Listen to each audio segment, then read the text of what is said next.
Welcome to Difficulty Concentrating, and I'm Nathan Steinman. Today we explore the realm of the graphic novel. I fell in love with comic books as a kid with X-Men and Darkhawk, but as I get older, I became fascinated with a plethora of styles, stories, and characters that can be told in this medium. Everyone knows about the big legendary graphic novels such as Watchmen, The Dark Knight Returns, and Sandman. Now, I enjoy these books as much as anyone else who grew up on them or those new to comics who have been pointed to these as the pinnacle of the form, but we need to not just stop there. So many stories will be left covered in dust if we let those powerhouses absorb all the limelight. Now, this list is not exhaustive and still includes superhero comics. Other than that, it is not limited to any one genre. The following descriptions will be as spoiler-free as possible. If you would like more in-depth analyses of these works, subscribe for future content on this channel about these, the top 10 graphic novels you've never heard of.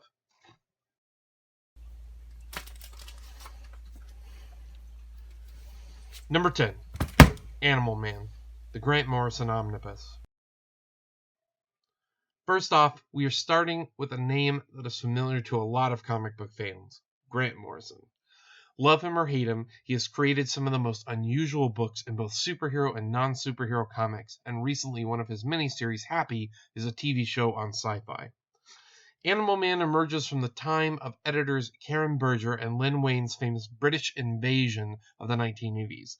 This brought us Alan Moore, Jamie Delano, Dave Gibbons, Neil Gaiman, Dave McKean, and Grant Morrison to DC Comics. In this book, our protagonist, Buddy Baker, is updated to an environmentalist and fighter for animal rights, which makes sense considering we are talking about a person whose powers allow him to take on the abilities of any animal near him. The story starts off with an animal experimentation storyline, but when we get to issue 5, the Coyote Gospel, about a coyote who when run over keeps coming back to life, what really makes this run special becomes clear. The level of experimentation and joy that Morrison brought to these comics is incredible. Chaz Truog and Doug Hazelwood handle most of the artwork, and with Tatiana Wood's colors, it maintains a lighthearted atmosphere even when Morrison deconstructs the superhero and the idea of continuity in dark and troubling ways. Morrison does this through a story about aliens, African gods, family, and loss that spans 26 issues that, along with his nearly simultaneous run on Doom Patrol, introduced us Americans to the weird world that is Grant Morrison's head. Number 9. Louie Riel by Chester Brown. Chester Brown is probably not a name you are familiar with. He is a Canadian cartoonist who started in the 1980s with a self-published comic called Yummy Fur. In this, he serialized a lot of his earlier work, including the dark and surreal book Ed the Happy Clown. Many years later, after the end of Yummy Fur, he released Louie Riel. This is both a piece of historical fiction about a Canadian rebel hero named Louie Riel, and in the footnotes, an extensive scholarly work that relates Chester Brown's decisions as to why he tells the story the way he does.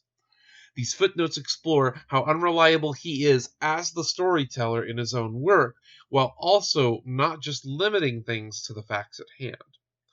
The hand-lettered notes function in much the same way as a good commentary to a film. This work is the culmination of a technique Chester Brown developed of drawing each individual panel separately and then arranging them the way it was needed on the page. In earlier works, the panels changed sizes and arrangement, while Louie Riel sticks to a strict 6-panel grid that is never deviated from.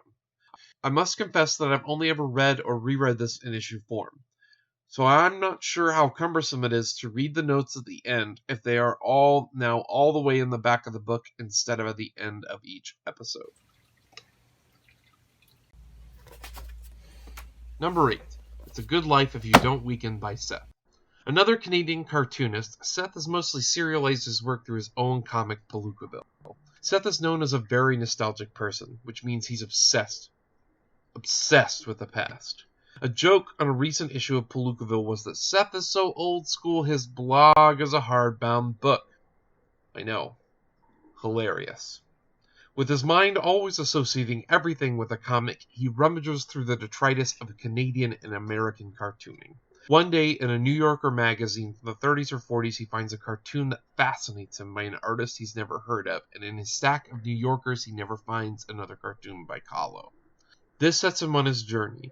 Throughout the book, he searches far and wide and interviews friends and family members to find out more about this obscure cartoonist. he's fascinated with. Chester Brown appears as a character named Chet, since he and Seth are friends in real life. The strange part about this book is that at a certain point it shifts from being just a non-fiction creative memoir into a drawn documentary about the cartoonist Kahlo, as well as Seth's exploration and the few cartoons he acquires.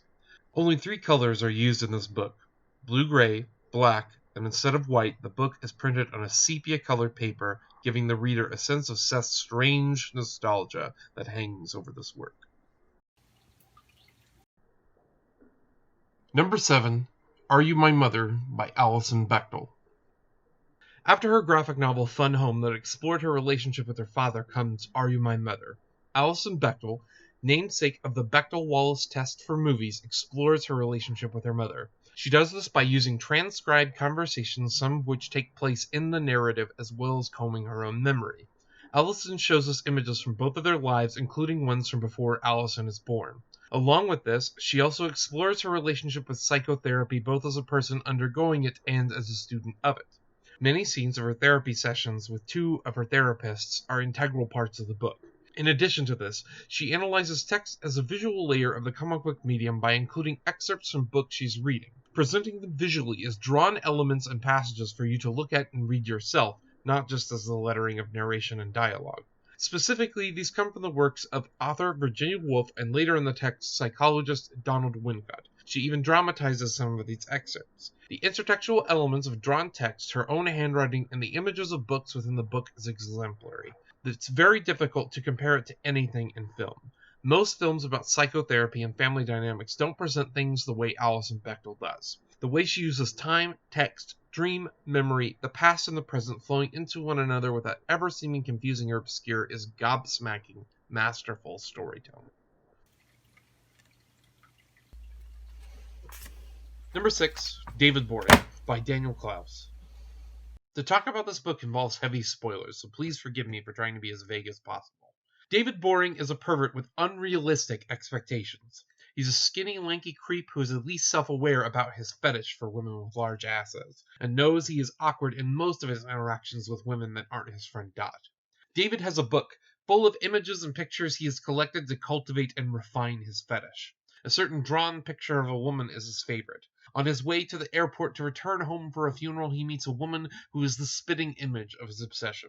In a lot of ways, the story is an inverse of the quiet and positive obsession of if it's a good life if you don't weaken. Like a lot of Daniel Klaus's work, the characters aren't likable from the start. There is a distance to Klaus's work that helps keep his unlikable characters from becoming too alienating. He allows the reader a cinematic voyeurism. This book uses a lot of visual and storytelling devices from movies, specifically the 3-act structure. In David Boring, he allows us a peek into a world that feels like a combination of Hitchcock, David Lynch, Jim Jarmusch, and Todd Solondz. A world populated by odd, obsessive people. An off-kilter world just close enough to reality. Now this leads us to the fact that some characters in this book do very problematic things that haven't aged well. But I don't think it will take away from the book as a whole because what happens is supposed to make you feel uncomfortable. Daniel Klaus's work has, up to recently, been serialized in his comic 8-Ball, but now they are primarily released in complete graphic novel form. The main character, David, was inspired by a sketch Klaus did in his notebook of a guy he saw on a train with a slightly broken nose. In an interview with the Comics Journal, he talked about how Vladimir Nabokov's Pale Fire is an influence on this work, especially with the use of comic panels from the Yellow Streak, the only comic David has of his father's. If you're wondering why that title, Pale Fire, sounds familiar, it was recently included in the film Blade Runner 2049 as part of Kay's baseline test, and it was in his apartment. Number 5, Cuckoo by Madison Clow. Cuckoo is the harrowing autobiographical story of a woman and her struggles with dissociative identity disorder, formerly known as multiple personality disorder. Most of us only know about this through the lens of movies and television, while this is written from the perspective of a woman who has lived with it and is trying to help others understand. Written and drawn by Madison Clow, she takes us on a journey through what it is like to truly not know who you are, the trauma that can take away the lives we want to live, and even how you can hide the truth from ourselves. The first person we meet in the story isn't even Madison. It is one of her alternate personalities, Lisa, who helps to explain how DID happens using computer terminology. Madison Clell's stark, black and white artwork is very messy and expressionistic. All the handwriting styles and the lettering help to distinguish her alters, and she has a visual symbol for indicating who are not alters to assist in making the story clearer. There are a lot of explorations of her different personalities, the memories that reveal how she ended up with this disorder and her struggle to recover. This book requires a massive trigger warning because she documents in a very direct way the abuse that she suffered as a child, but she doesn't do it in a way that is exploitive. This will make some uncomfortable, but it is an essential part of her story. I can't even imagine trying to deal with the pain, much less drawing it out for all strangers to read. Also, this seems to be her only book she has done, and according to her website, she is mostly doing fine art and street art now. Number 4, Day Tripper by Fabio Moon and Gabriel Ba. Day Tripper is about Braz de Olivia Domingos, the son of a famous writer in Brazil who writes obituaries for the Sao Paulo Journal. He tells stories about death, all the while trying to write a novel about life. We meet him on his 32nd birthday, the same day they are holding a gala in honor of Benedito de Olivia Domingos, his father. When he arrives outside the gala, Braz realizes he is out of cigarettes and wanders into a bar to purchase more, when a robbery happens. What follows is a tale told in mythical and magical realist ways. I don't want to give too much away because I don't want to take away from you what it is like to read this story for the first time. But it's about what happens to a person when they must confront death and how different it is when death is what they write about. As Craig Thompson says in his comic page introduction, this is a tale about mortality. It's also a tale about a son and the large shadow some fathers cast. The writers and artists Fabio Moon and Gabriel Ba create a fascinating world which I would stylistically compare mostly to either Charlie Kaufman or a Jean-Pierre Jeunet film, and definitely there is inspiration coming from the short stories of Jorge Luis Borges and the novels of José Saramago, whose novel The Double was the basis for Denis Villeneuve's film Enemy. Fabio Moon and Gabriel Ba are twin brothers from Brazil. Their most famous work in this country would be the work they did with Matt Fraction on his spy series Casanova. Their artwork is enhanced by the brilliant and subtle colors of Dave Stewart, who most likely you're familiar with from his work on Hellboy. While this work doesn't share any demons in common with Hellboy, he provides a muted color palette to keep the reader in the Brazil of the story. This graphic novel deserves to be taught in literature classes as a classic of the 21st century. Number 3, The System by Peter Kupor. Here's a cartoonist whose work you may have seen, whether it was on the cover of Time magazine or the many years he spent drawing Spy vs. Spy for Mad magazine. But I'm sure you never really knew his name.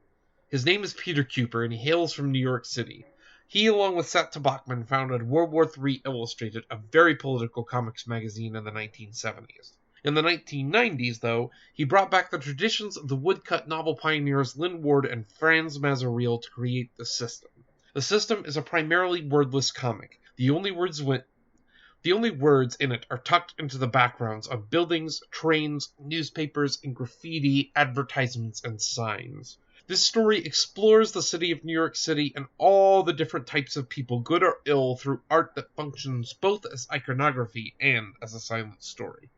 Even in its silence, it creates a cacophony of the interconnectedness of money, drugs, law, order, business, exploitation, racism, sex, murder, corruption, and terrorism. Peter Kupor's style blends the stenciling and spray paint aesthetic of New York's graffiti artists and combines it with a deeply political message that even with its time capsule quality seems timeless. You've probably never seen anything like it. It reads almost as if it's animation, with its flowing narrative and morphing dissolves across panels, including an early tragic one where a woman's screaming face becomes the subway tunnel itself. Number 2, Promethea by Alan Moore, J. Williams III, and Nick Gray. Even the most casual of comic book fans are familiar with Alan Moore, one of many writers and artists who started borrowing devices from literature in a successful attempt to bring an element of sophistication to the medium. Without Watchmen, who knows if we would have ever seen any of the Marvel movies, a mainstay of our blockbuster cinema. But as great as Watchmen is, in my opinion, Promethea is the work that I would consider his masterpiece. Starting from the concept of Wonder Woman and then distilling the idea, Alan Moore reimagines the concept as a living story from Immateria who is personified by new forms every time she is connected to a new host. Starting in the 19th century and then in the 20th century, each human counterpart brings a new version of Promethea into existence. This comic starts more as a science heroine fairy tale, but then evolves into an exploration of life, death, the afterlife, magic, tarot, and the occult. Throughout the series, it combines elements from literary history, early cartoon strips like Little Nemo and Slumberland, pulp adventure novels, and occult counterculture to bring to life an alternate 1999 with weeping gorillas, a mayor of 40 personalities, and police and flying saucers. The Tree of Life storyline is one of the medium's greatest stories, truly using and exhausting the possibilities of comics. J.H. Williams III and Mick Gray create some of the most innovative panel and page designs to give the book the quality of an illuminated manuscript. J.H. Williams III is one of my favorite comic book artists, and along with Mick Gray and the colors of Jeremy Cox and Jose Valubra, create inspired homages to Dali, Van Gogh, and Alfonso Mucha.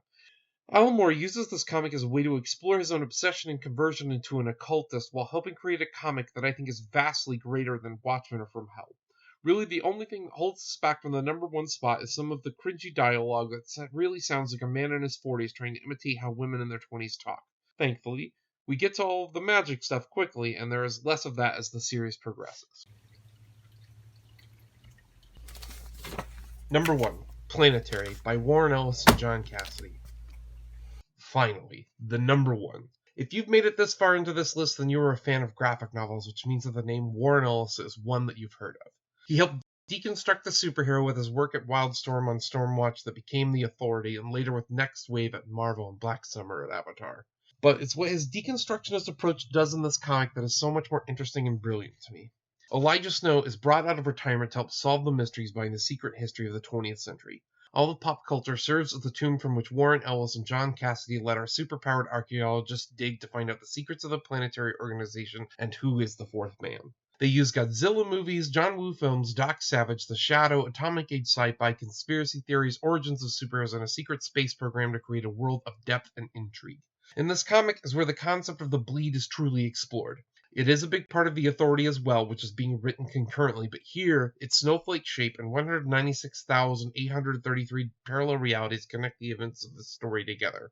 Warren Ellis brings the same great humor and bitterness he brought to sci-fi with Transmetropolitan into the superhero genre as currently bringing over the Castlevania series on Netflix. As is common in a lot of Ellis's comics, he eschews narration in favor of expositional dialogue brought to a level of near poetry. It always gives you just enough information and just enough character. I think this aspect of all of his work is one that will be studied for years to come.